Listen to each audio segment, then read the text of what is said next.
The monasteries. Agiou Pavlou Monastery. The holy monastery of Agiou Pavlou is in the western part of Athos and is dedicated to the presentation of Christ in the temple. The monastery is in the western part of the Athos peninsula, and its Catholicon, main church, is dedicated to the presentation of Christ in the temple. Its feast day is celebrated on 2 February. Since the monastic community of Mount Athos observes the Julian calendar, which is currently 13 days behind the civil calendar, 2 February on the Julian calendar falls on 15 February of the modern Gregorian calendar.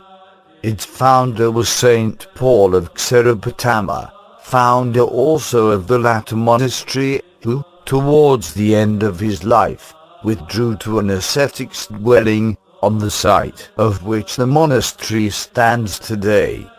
In the 10th and 11th centuries we encountered 2 monasteries on Athos with the name of Xeropotama. What is today St. Paul's, Agiou Pavlou, finally took the name from 1108 onwards. In the 14th century the monastery was deserted, but by the efforts of the Serbian nobles, now monks, Gerasimus Radonia and Antonios Pagasis, it was promoted from a kelly to a monastery. In the next century Agiou Pavlou received support from John V and John VII Paleologus, the Serbian Prince Gyur, and his brother Lazarus. Many other Danubian princes, both Romanian and Greek, were the monastery's benefactors. A time when the monastery flourished during the 17th century was followed by its decline in the 18th, caused by a shortage of funds, in its turn caused by the savage taxation of the Turkish authorities and the usury of the Jews.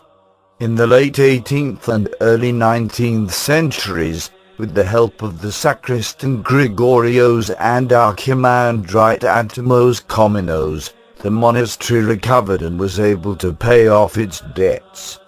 Bishop Porphyry Uspensky, 1804–1885, during his visit in October 1845, took 12 leaves of the Radoslav Gospel, which according to his opinion were the most valuable, and gave them to the Russian National Library in St. Petersburg. The rest of the leaves which remained in the monastery were lost. The last catastrophes experienced by Agiou Pavlou were a fire in 1902 and a flood in 1911. Its northern part was built in the 15th century, while its defensive tower dates from the 16th. In the 19th century its Catholicon was constructed, though into the present century many repairs and additions have been made. The monastery ranks 14th in the hierarchy of the Atonite monasteries. Among the monastery's treasures are the gifts of the 3 wise men, the foot of St. Gregory the theologian, a piece of the true cross, sacred vessels, and vestments. The library contains 494 manuscripts and more than 12,000 printed books. The community today consists of some 30 hard-working monks,